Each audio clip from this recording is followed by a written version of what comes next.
Hello, मैं आपकी दोस्त सौम्या। आज की हमारी चर्चा का विषय है भक्ति। हमारे भारतवर्ष में, भारत देश में भक्ति को दो भागों में बांटा गया है। नंबर 1 साकार, नंबर 2 निराकार। साकार भक्ति को मानने वाले कहते हैं कि जो ईश्वर है उसके जो हैं साकार रूप हैं, ईश्वर का जो है रूप स्वरूप है। अगला आता है निराकार। निराकार भक्ति को मानने वाले कहते हैं ईश्वर निराकार है, वो हर जगह हमें अपने दर्शन कराते रहते हैं। साकार और निराकार। अब मैं साकार भक्ति के कुछ उदाहरण दे दूं।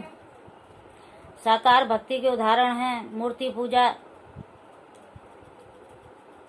सभी जानते हैं। कान्हा, राधा जी, रामचंद्र जी, सीता जी, और तुम्हारा ये शिव जी, पार्वती जी, और भी। अब निराकार भक्ति के बारे में बता दूं। निराकार जो भक्ति है उसमें जो निराकार भक्ति समूह के मानने वाले वो कहते हैं कि ईश्वर निराकार है, हर जगह ईश्वर वास करते हैं। कण कण में छुपा है भगवान, पहचान सके तो पहचान। तो ये तो सभी जानते हैं। निराकार में आते हैं जिसमें कि कोई वो उसका रूप नहीं मानते हैं, जैसे कि मेडिटेशन, ध्यान, जैसे कि भजन, जैसे कि आरती, जैसे कि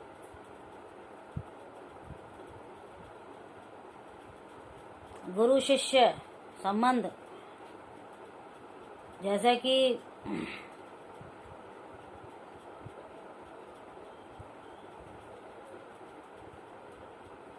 चैतन्य महाप्रभु, जिसमें कि सिर्फ गुरु और शिष्य शामिल होते हैं, बाकी कोई शामिल नहीं होता। गुरु को पता है भक्ति के बारे में और शिष्य को पता है, बाकी किसी को नहीं पता। तो इसे कहते हैं निराकार भक्ति।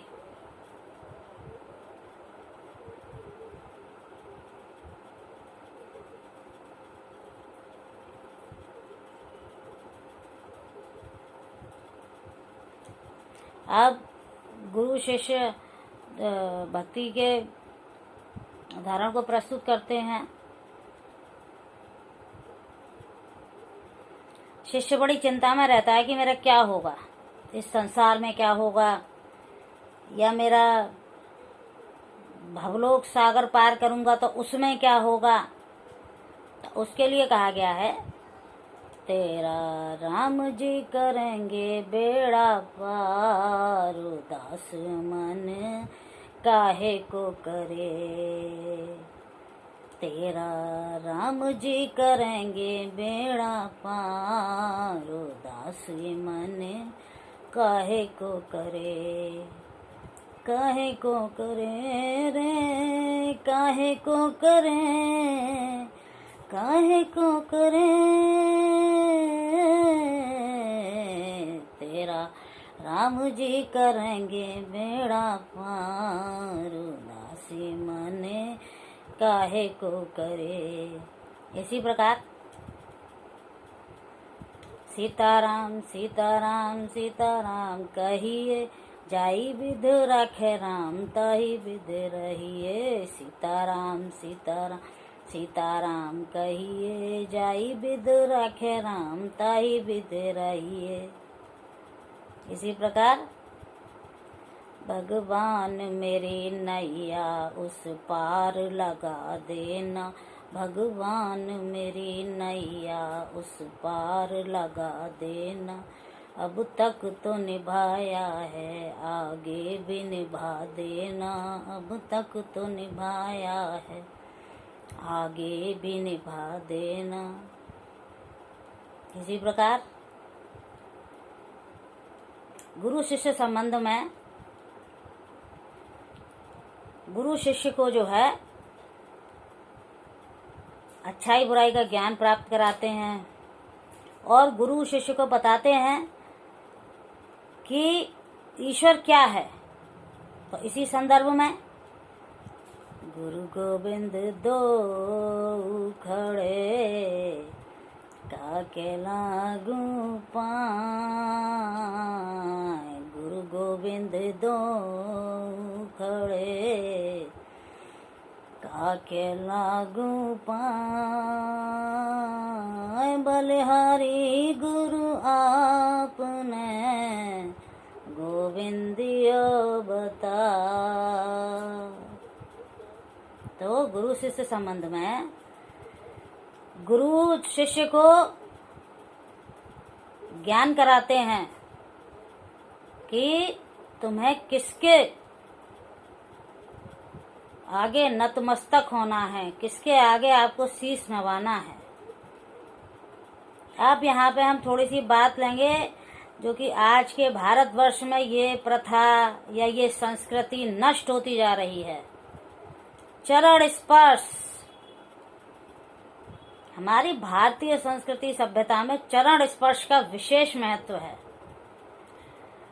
जब भी हमसे बड़ा बुजुर्ग हमसे अपने बड़े होते हैं तो उनको रेस्पेक्ट करने के लिए, उनको इज्जत देने के लिए पैर छूने का प्रावधान है, लेकिन अब ये समाप्त होता जा रहा है।